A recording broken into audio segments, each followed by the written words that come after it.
నెల్లూరులో ఉపాధ్యాయులపై విద్యార్థులు జిల్లా కలెక్టర్కు ఫిర్యాదు చేశారు. కల్లూరుపల్లి హౌసింగ్ కాలనీలోని జెడ్పీ హైస్కూల్లో కొందరు టీచర్లు తమ పట్ల అసభ్యంగా వ్యవహరిస్తున్నారని విద్యార్థినులు ఆవేదన వ్యక్తం చేశారు.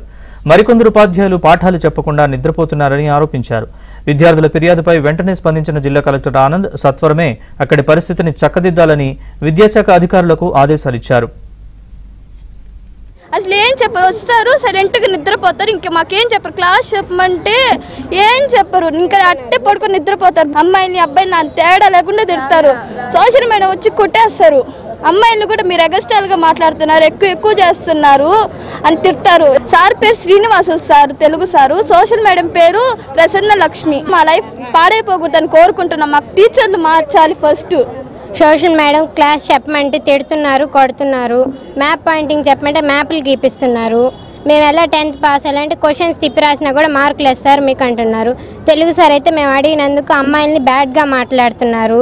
హెచ్ఎం మేడంకి కంప్లైంట్ చేసాం. మేడం మాట్లాడుతున్నా కూడా పట్టించుకోకుండా వెళ్ళిపోతున్నారు. సోషల్ మేడం లెటర్ రాసేయండి అంటున్నారు. అప్పటికి లెటర్ రాసాను, టీఓ గారికి కూడా మేము రాసాము. ఎవరు మమ్మల్ని పట్టించుకోలేదు. చూస్తామంటున్నారు కానీ ఏం జరగట్లేదు. అందుకే మేము ఈరోజు కలెక్టర్ ఆఫీస్ వరకు